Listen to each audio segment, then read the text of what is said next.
அப்போ அருளிய இருபொருள், அருளிய என்பது இருபொருள் படும்படி நின்றது. ஒன்று, கல்லால் நிழல் அமர்ந்த இறைவன் தமக்கு அருள வேண்டி நல்லார் பிள்ளையாரை வழிபடுவது என்றும் ஒரு பொருள் சொல்லலாம். இன்னொன்று, தந்தருளி என்பது அதன்படி கல்லாலின் நிழலில் அமர்ந்த இறைவன் தந்தருளிய பிள்ளையாரை வழிபடுவது என்றும் பொருள் கொள்ளலாம். கல்லாலின் புனையமர்ந்த அவர் நமக்கு கொடுத்த குழந்தையை வழிபாடு செய்யணும். அப்போ தனதடி வழிபடும் அவரிடர் கடி கணபதி வர, இது திருஞான சம்பந்த பெருந்தகை சொல்கிறார். பிடியதன் உருவமையில் என்ன சொல்கிறாருங்க? கடி கணபதி வர அருளினன் மிகு கொடை அப்படிம்பார். அதனால் அந்த இடர் கடையக்கூடியவராக கணபதியை நான் போற்றி வணங்குகிறேன் என்று சொல்கிறாருங்க. பொல்லார் அப்படின்னா திருவெண்ணெய்நல்லூர் கோயில் கொண்ட விநாயக கடவுளுக்கு பொல்லா பிள்ளையார் என்ற ஒரு திருநாமமும் உண்டு. திருநாரையூரில் அவருக்கு என்ன பேருங்க? பொல்லா பிள்ளையார். ஒளி கொண்டு செதுக்காதது பொல்லாதல், பொல்லுதல் அப்படின்னு. இப்போ அங்கே இருக்கக்கூடிய பொல்லா பிள்ளையார் எப்படி பண்ணால் ஒளி கொண்டு செதுக்காத பெருமான் திருநாரையூரில் இருக்கக்கூடியவர். அப்போ பொழிதல் அப்படின்னா ஒளியால் செதுக்கப்படாத தாமே உருவம் கொண்டு தோன்றியதாதலின் அப்பெரும் பெயர் பொல்லார் பின்னாளில் பொல்லார் என மறிவிற்று அப்படின்ட்டு. நல்லார் அப்படின்னா நல்லார் யாவர் ஞான ஆசிரியர் உணர்த்திய உபதேச பொருளை கேட்டு பின் சிந்தித்து தெளிவு பெற்ற பக்குவ முதிர்ச்சி உடையவர்கள். அவங்க தான் நல்லார். வீடு பேராகிய பயனை விரும்பி அதற்காக இறைவனது அருளை வேண்டி நிற்போவர் நல்லார் அப்படின்னு சொல்லப்படுது. திருவடிகளை சூடுதல் என்பது பொருள். கடவுளது திருவடியை தன்மேல் சூடுதல் என்பது பொருளை பார்ப்போம். இறைவன் எல்லாவற்றையும் ஒருங்கே அறியும் ஞானம் உண்டானவன். இறைவன் எப்படிப்பட்டதுங்க? எல்லாத்துலேயும் ஒரே நேரத்தில் அறியக்கூடியவன். நாம் தன்னுடைய நினைவு அளவில் எல்லாம் செயல் இல்லை. பேராற்றல் உடையவன் கிரியாசக்தி எனப்படும். பேராற்றல் நாம் அப்படி கிடையாது. நம்ம ஒரு நேரத்தில் ஒரு பொருளைத்தான் பார்க்க முடியும், ஒரு பொருளைத்தான் சிந்திக்க முடியும். அப்போ அதே போல் உயிர் அறிவுடையது. இப்போ இறைவனுக்கு நிகராக இந்த உயிர் என்ன பண்ணுறதுங்க? நிகரான அறிவு உடையது, ஆனால் சிற்றறிவுடையது. இறைவனுடைய ஞானசக்தி உணர்த்தவே ஞானசக்தி அறியும். இது இறைவன் கொடுத்தாதான் நம்மால் உணர்ந்து கொள்ள முடியுமே அன்றி நம்மால் என்ன செய்ய முடியாதுங்க? எதையும் உணர்ந்து கொள்ள முடியாது. இறைவன் கிரியை சக்தியை செலுத்தவே உயிர்கள் கிரியை செயல்களை செய்யப்படும். இறைவன் செய்யும். இதனால் உயிர்களது ஞான சக்தியும் கிரியாசக்தியும் இறைவனின் ஞானசக்தியும் கிரியாசக்தியும் வழிபட்டே நிற்றலுக்கு உரியன என்பது விளங்கும். இறைவன் இன்றி உயிர்கள் அசைவ என்பதே இல்லை. உயிர்களுக்கு ஒரு அசைவுன்னு ஏற்பட்டுச்சுன்னா அது யாரோட கருணையினால் நிகழும்? சிவபெருமானுடைய கருணையினால் தான் நிகழும். இதனை உணர்த்தவே பெரியோர் இறைவனை தன் வாழ்முதலே, அதான் மாணிக்கவாசகர் எடுத்த வார்த்தையில் என்ன சொல்கிறது? போற்றி என் வாழ் முதலாகிய பொருளே புலர்ந்தது பூங்கனல் இணை துணை மலர் கொண்டு ஏற்றின் திருமுகத் எமக்கருள் மலரும் எழுநகை கொன்றின் திருவடி தொழுகோம் அப்படின்ட்ட. இப்போ முதல்ல நமக்கு முதலாக இருக்கக்கூடியது அப்படின்னு வச்சுக்கொள்ளலாம். நமக்கு எது முதல்ல? ஆணவ மலக்குடியில் இருக்கக்கூடும் பொழுது, அந்த மாயுருளில் இருக்கும் பொழுது நமக்கு எது துணையாக இருக்குது? போற்றி என் வாழ் முதலாகிய. முதல்ல எடுத்த உடனே நம்ம அலைபேசி எடுக்கிற மாதிரி இந்த உயிருக்கு முதல் எதுன்னு பார்த்தீங்கன்னா சிவம் தான். நாம் அலாரத்தை ஆஃப் பண்ணுறங்கிற பேரில் என்ன பண்ணுறோம்? ஒரு காலத்தில் தூரமாக ஒரு வாட்சி வச்சு அலாரம் வச்சுருவோம். அது கிணின்னு அடிக்கும். எந்திரிச்சு போய் ஆஃப் பண்ணால் தூக்கம் கிளஞ்சிரும். இன்றைக்கி தலையிலேயே வச்சுருக்கிறோம், தலகாணி கீழே தலகாணியோடு வச்சுருக்கிறோம். அதை அடித்தோன்னே மறுபடியும் அதை ஆஃப் பண்ணிவிட்டு என்ன பண்ணுறோம்? அப்படியே தூங்குறோம். ஏப்பா வழிபாட்டுக்கு வரல? அதுதான் இதெல்லாம் தெரிஞ்ச மாணிக்கவாசகர் அப்போ எழுதிட்டார். வன்செவியோ நின்செவிதான் மாதேவன் வார்கடல்கள் வாழ்த்திய வாழ்த்தொழி போய் அப்படின்ட்டார். ஏன்னா உன் செவி என்ன வன்செவியாக ஆயிடுச்சா? நேற்று என்னமோ அவ்வளோ சொன்னேன், போகலான்னு இன்றைக்கி அப்படியே தூங்குற அப்படின்னு. அதுபோல் அந்த செல் அலாரம் அடித்தா நல்லா அந்த குளிருக்கு ஒரு போர்வையை இழுத்து போட்டு ஆஃப் பண்ணோம்னா வேலை முடிஞ்சிச்சு. காலை கதிரவன் வந்துவான் 6 மணிக்கு.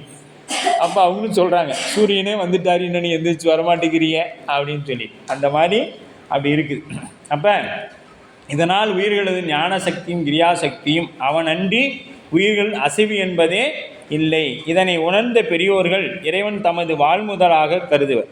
அந்த வழியில் நிற்றல் இறைவன் 2 திருவடிகள் சொல்லப்பெறுவது ஞான சக்தியும் கிரியாசக்தியுமே ஆகும். இறைவனுக்கு 2 திருவடி சொல்லப்படும். ஒன்று ஞானசக்தி, இன்னொன்று கிரியாசக்தி. தன் முனைப்பற்று தன் செயலற்று அருள் வழியே அடங்கி நிற்றலாகும். நல்ல பிள்ளையாரை வழிபடுபவர் என்பதனால் யாமும் அவ்வாறே வழிபடுவோம் என்பது கருதலாயிற்று. ஞான சம்பந்தர் வழியில் கல்லால் நிழல் அமர்ந்த கடவுளை அன்றி பிரிதொரு தெய்வத்தை நல்லார் வழியார். இப்போ கல்லாரின் இருக்கக்கூடிய அந்த இறைவனை தவிர நல்லவங்க யாரும் வேறு தெய்வத்தை கும்பிட மாட்டாங்க அப்படின்னு சொல்லிவிட்டார். இது யாருக்கு? நமக்கு தான் சொல்லிக்கிறார். கல்லார் நிழல் அல்லார் தேவை நல்லார் பேணார் அப்படின்னு 3ஆம் திருமுறையில் 40வது பாடலில் 1வது வரியில் சொல்லிவிட்டார். சரிங்களா? அப்போ நாம் என்ன பண்ணணும்? சிவபெருமான் மட்டும்தான் நமக்கு எல்லாமேன்னு நிற்கணும். அப்போ தான் சிவஞான போதம் படித்ததின் அடையாளம். அப்போ அடுத்தது அவை அடக்கமாக சொல்லப்படுகிறது. அவை அடக்கம் அது என்ன சொல்கிறாரு? தம்மை உணர்ந்து தம்மை உடைய தன் உணர்வார் எம்மை உடைமை எமை இகழார். எம்மை உடைமை எமை இகழார் தம்மை உணரார் உடங்கு இயைந்து தம்மில் உணராமை கேளாம் புறன் அப்படின்ட்டார். இது வெண்பா வடிவில் அமைத்திருக்கிறார். இதை வெண்பா வடிவில் அமைத்திருக்கிறாரு. முதலில் தனது இயல்பினை உணர்ந்து முதல்ல நம்ம யாருன்னு தெரிஞ்சுக்கணும். முதல்ல நம்மளை பற்றி தெரிஞ்சுக்கணும். நாம் யார், எப்படிப்பட்டவங்க, நாம் என்னெல்லாம் செய்து கொண்டிருக்கிறோம் அப்படின்னு.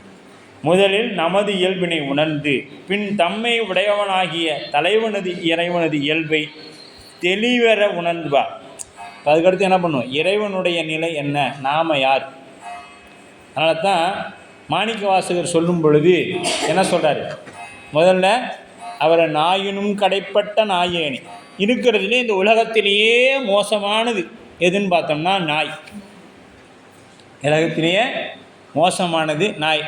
உலகத்திலேயே நன்றி உள்ள ஜீவனும் நாய் தான்.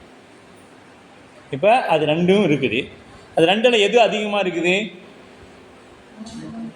மோசமான குணம் தான் அதிகமாக இருக்குது. அதை தெரிஞ்சுக்கும்.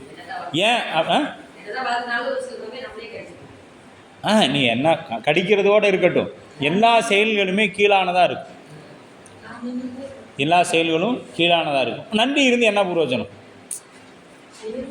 செயல்கள் எல்லாமே இருந்தும் நன்றி இருந்து ஒரு பயனும் இல்லை.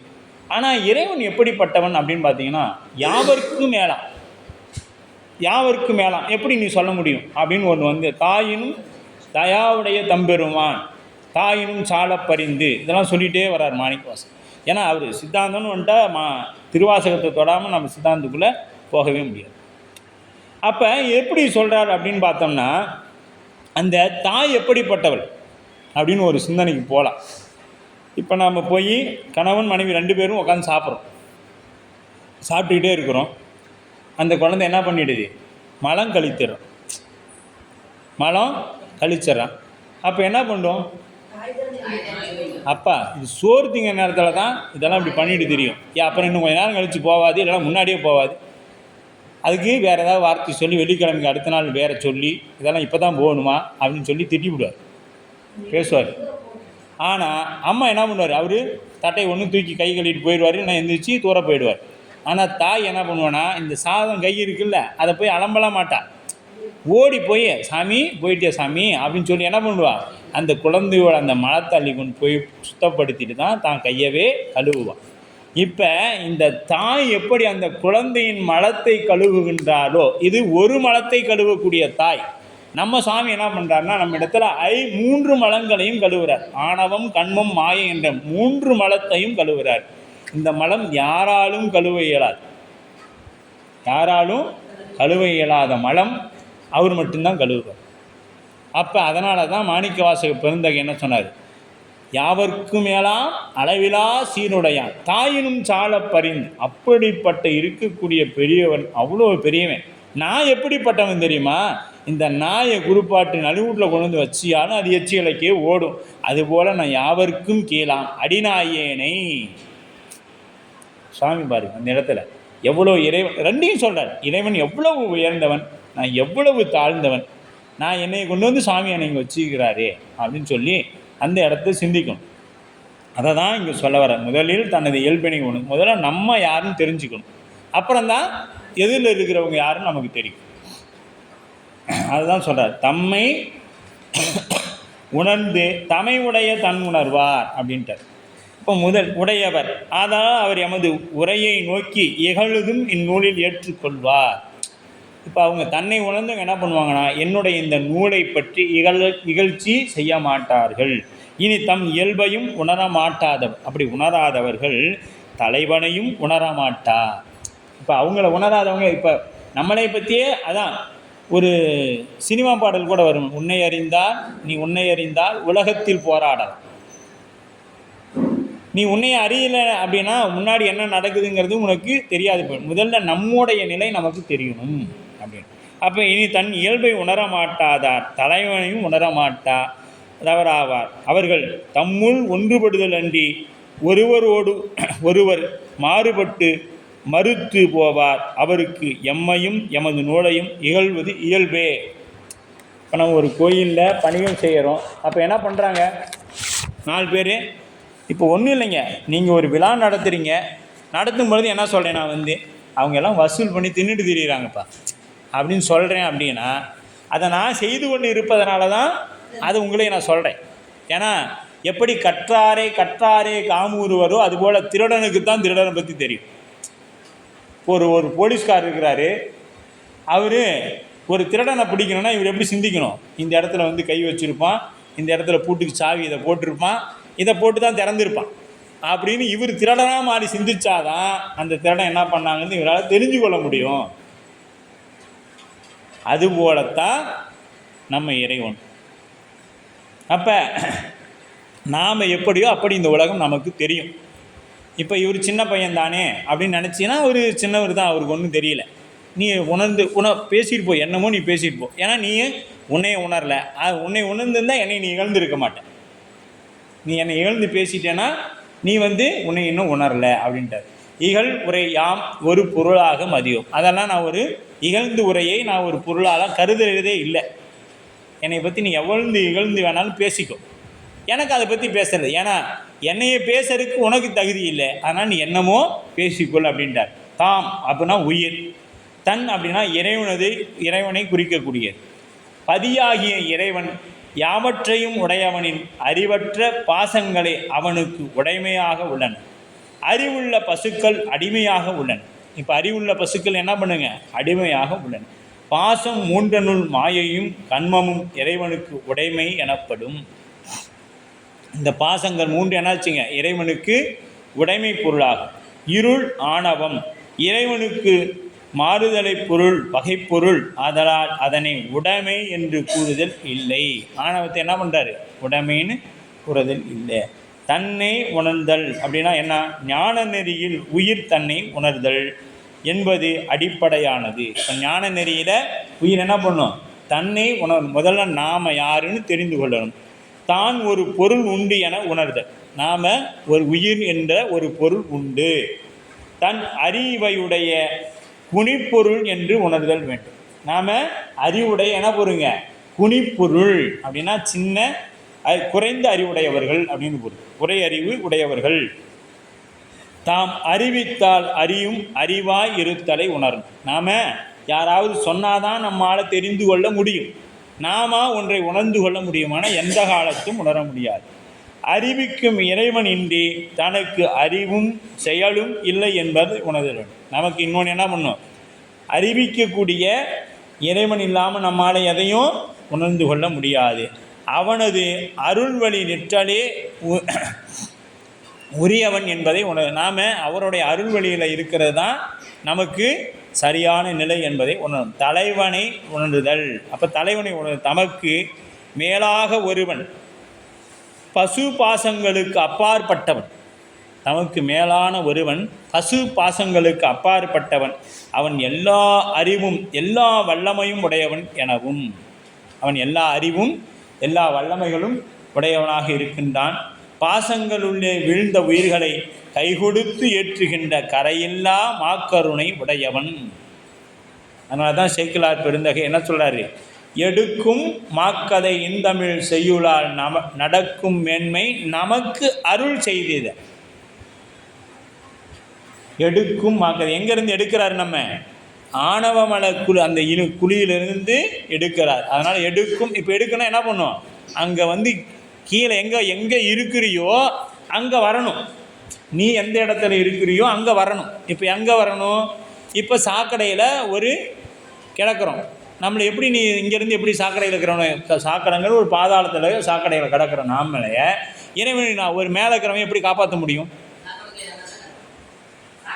அவன் சாக்கடை இறங்கினா தான் அந்த சாக்கடையை சுத்தம் செய்ய முடியும். சுத்தம் செய்து அந்த சாக்கடையிலேருந்து என்ன பண்ண முடியும்? அதை மேலே கொண்டு வர இயலும். அப்போ நான் சாக்கடைக்குள்ளேயே போக மாட்டேன், சாக்கடை சுற்றி ஆகணுன்னா எப்படி ஆகும்?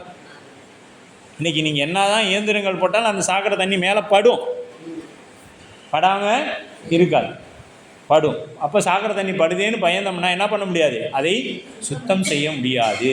இறைவனும் அப்படிப்பட்டவன் தான். நாம் எதற்கும் ஆகாதவர்கள். ஆகவே அங்கே இருந்து தான் நம்மளை என்ன பண்ணுறான்? இறைவன் நம்மை சுத்தம் செய்கின்றான். அப்படி பதியாகிய இறைவன் யாவையும் உடையவன். அறிவற்ற பாசங்கள் அவனுக்கு உடைமையாய் உள்ளன. நமக்கு அது உடைமையாய். அறிவுள்ள பசுக்கள் அடிமையாக உள்ள பாசங்கள் மூன்றாய் மாயையும் கண்மமும் இறைவனுக்கு உடைமை எனப்படும். இந்த மாயையும் கண்மமும் இறைவனுக்கு உடைமை பொருள். ஏன்னா மாயை என்பது என்ன பொருளுங்க?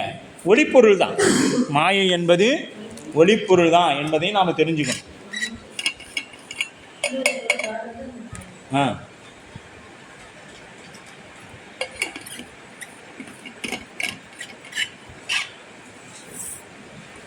இறைவனுக்கு மாறுதலை பகைப்பொருள். அதனால் அதனை உடைமை என்றது ஆணவத்தை சொல்வதில்லை. அப்போ அவன் எல்லா அறிவும் எல்லா வல்லமையும் உடையவன். எனவே பாசங்களுக்குள்ள வீழ்ந்த உயிர்களை கைகொடுத்து ஏற்றுகின்ற கரையிலா மாக்கருணை ஆளனாக பந்தமறுத்து ஆளாக்கி பணிகொள்ள வல்லான் எனவும். பந்தமறுத்து ஆளாக்கி, அப்படியே அறுத்து மட்டும் விட்டுறது இல்லைங்க, அதுக்கு முன்னாடி ஆளாக்கணும். ஆளாக்கி பணிகொள்ள வல்லான் எனவும் உணர்தலே தலைவன் உணர்தல். இப்போ இதெல்லாம் உணர்ந்தாதான் தலைவன். இப்போ நாம் யாருன்னு தெரிஞ்சுக்கிடணும். நம்மை அந்த இடத்துலேருந்து தூக்கி வளர்த்துற வராங்க இல்லையா, அவங்க யாருன்னு தெரிஞ்சுக்கணும். அவங்க எப்படிப்பட்டவர்கள் அப்படின்னு தெரிஞ்சுக்கணும். அது தெரிஞ்சுக்கிட்டால் தான் என்ன பண்ண முடியும்? நாம் அவங்கள இகழாது இருக்க முடியும். பெருமக்கள் நிலை தன்னையும் தலைவனையும் உணர்ந்தவர் உணர்தலே மெய் உணர்வு ஞானம் எனப்படும். இம்மெய் உணர்வு முதலில் பொதுவாகவும் பின்னர் ஐயமாகவும் முடிவில் தெளிவாகவும் நிகழும். முதல்ல ஒரு என்ன ஆகிடுங்க, அப்படியே ஒரு பொதுவாக காப்பாற்றிட்டாங்க அப்படின்னு. அடுத்தது நமக்கு என்ன வேணும்? இவன் ஏன் நம்மளை காப்பாற்றணும்? நம்மளால் இவனுக்கு என்ன பண்ணுவோம்? இப்போ ஒரு செயலை செஞ்சோடனே நாம் என்ன பண்ணுவோம்? அப்போதைக்கு தப்பிச்சிடுவோம். அப்பாடா தப்பிச்சிடும். அப்போ இவன் ஏன் நம்மளை காப்பாற்றணும்? நம்மகிட்ட எதிர்பார்க்குறானா அப்படின்னு ஒரு ஐயம். ரெண்டும், அதாவது பரவாயில்ல நல்லவன் காப்பாற்றிருக்கான், இவன் காப்பாற்ற வேண்டிய அவசியமே இல்லையா, இவன் எதுக்கு நம்மளை காப்பாற்றணும்? அப்போ ஏதோ நம்மகிட்ட எதிர்பார்க்குறான் அப்படின்னு ஏதோ ஒன்று இருக்குது, ஐயம் திரிபுரா அப்படின்னு சொல்லி அந்த ஒரு நிலைப்பாடு. அதுதான் நமக்கு 6, 7, 8 சூத்திரங்கள் சொல்லுது, இல்லை 4, 5, 6 சூத்திரம் சொல்லுது. அப்படி இந்த மெய்ப்பொருள் முதலில் பொதுவாகும் பின்னர் ஐயம் முடிவில் தெளிவாகும். எது? 11, 10, 11, 12 தெளிவுபடுத்துது. ஏன் அப்படிங்கிறத தெளிவுபடுத்திடுது. உணர்தல் தன்னை இகழ்ந்து இறைவன் வசம் நிற்றல். இறைவன் தானாக செய்வான், அதனால் அவன் சிவமே ஆவார். தம்மை உணர்ந்து தம்மை உடைய தன் உணர்வார் அப்படின்ட்டார். அவங்கள உணர்ந்தவங்க என்னை இகழ மாட்டாங்க, உணராதவர்கள் என்னை இகழ்வார்கள். பனிமொழி அப்பெருமக்கள் சிவனுக்கு அடிமையாம் அவனுக்கு அடிமை என்று கூறினார் ஆசிரியர்.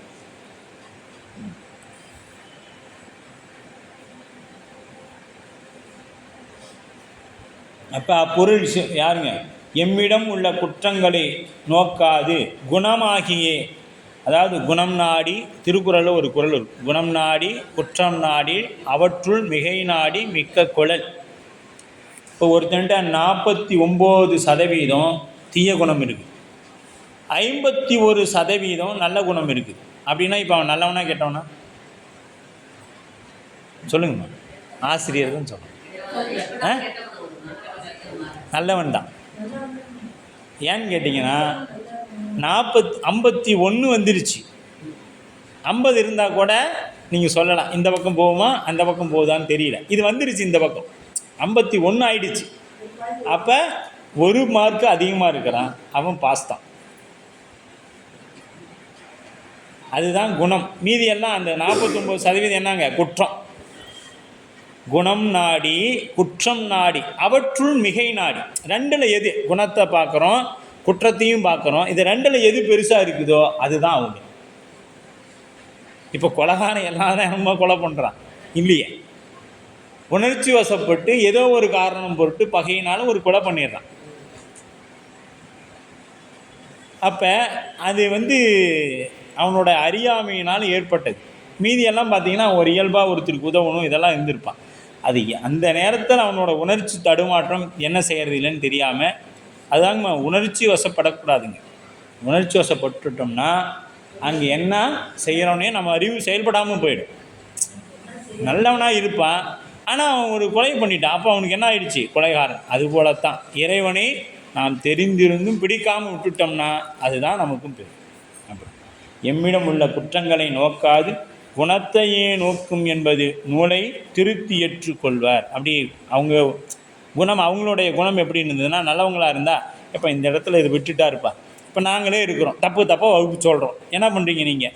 அந்த இடத்துல இக்கு விட்டுட்டோமா இக்க சேர்த்திக்கலாம், கூவை விட்டுட்டோம்னா கூவை சேர்த்திக்கலாம், பரவாயில்ல. ஏதோ அவருக்கு தெரிஞ்சு சொல்கிறார், இந்த இடத்துல இது விட்டுட்டார். ஏன்னா நீங்கள் எல்லாம் தமிழ் படித்த ஆசிரியர்கள் இருக்கிறீங்க.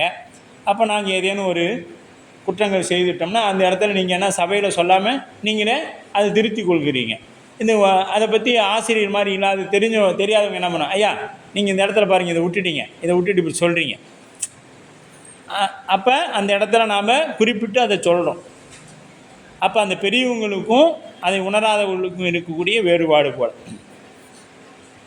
அவங்க ஏற்றுக்குவாங்க. என்னென்னா அதில் கூட்ட குற்றங்களை நீக்கி இந்த இடத்துல இது வந்தால் நல்லாயிருக்கும், சரி பின்னாடி அதை பேசிக்குவோம், இப்போதைக்கு அது ஏதாவது மாற்றம் அவருக்கு இறைவன் உணர்த்துவான்னு சொல்லி அதை ஏற்றுக்கொள்வார்கள். குற்றங்கள் நீக்கி குணம் கொண்டு கோதாற்றி அப்படிம்பாரு மாணிக்கவாசகர். குற்றங்கள் நீக்கி குணம் கொண்டு, அது குன்றே அணையா குற்றங்கள் குணமாம் என்று நீ கொண்டால் எந்தான் கட்டது இறங்கிலா என் தோல் முக்கன் எம்மான். இதெல்லாம் யார் சொல்கிறாங்க? மாணிக்கவாசக பெருந்தகை சொல்கிறாங்க.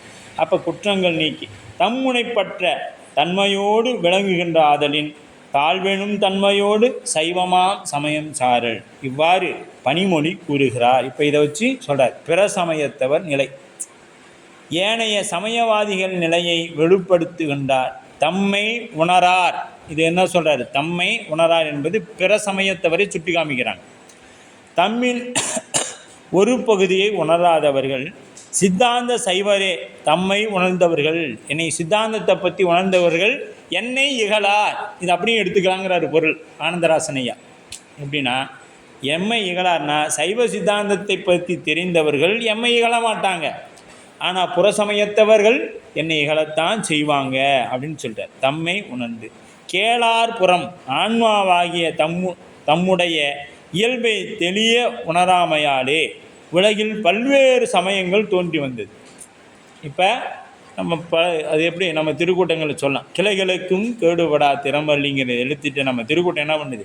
பல கிளைகளாக பிரிகிறது. ஏன் அப்படின்னா அந்த திருக்கூட்டத்தோட நோக்கத்தையும் தலைமையோட பண்பையும் அவங்க தெரிந்து கொள்ளாதது தான்.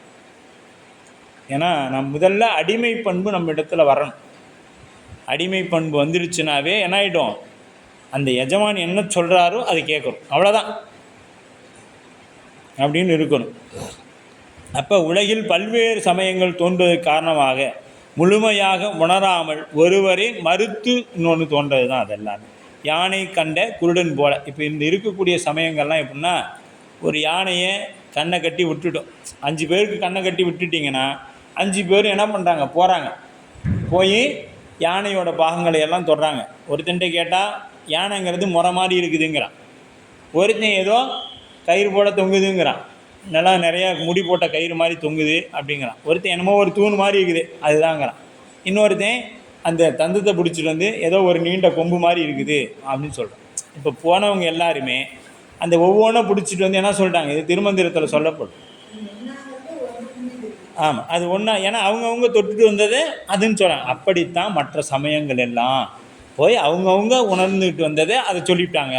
ஆனால் சைவம் அந்த யானையோட முழு தோற்றத்தையும் சொல்லுகின்றது.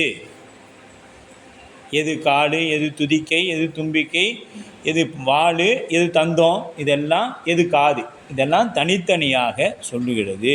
யானை கண்ட குருடன் போல தான் மற்ற சமயத்தில். ஞானசம்பந்தருடைய ஞானசம்பந்தர் பின்பற்றி அமைந்தது என பிற சமயத்தவரை குறிப்போடு அவரவர்தம் புறனுரை யாதொன்றும் கொள்ளேன். அந்த புறனுரை திருஞான சம்பந்த பெருந்தாங்கன்னு சொல்கிறாங்க. புறனுரை அப்படின்னு யாரோ என்னமோ சொல்லிட்டு போகிறாங்க, அதை பற்றி எனக்கு கவலையே இல்லை அப்படின்னு சொல்லிட்டார். அப்போ முதல் நூற்பாவுக்குள்ளே தான் இப்போ முதல் பொது அதிகாரம் பிராமண இயல், அதில் முதல் நூற்பாக்குள்ளே இப்போ தான் நாம் போகிறோம். ஏறக்குறைய 2 மணி நேரங்கள் ஆக இருக்கிறது. இப்போ தான் நூற்பாக்குள்ளேயே நம்ம போகிறோம். இந்த நூற்பாவின் குறிக்கோள் கடவுள் உண்டு என்பதை நிறுவுவது ஆசிரியர் உணர்த்துகிறார். இந்த நூற்பாவோட குறிக்கோள் என்னென்னா கடவுள் உண்டு.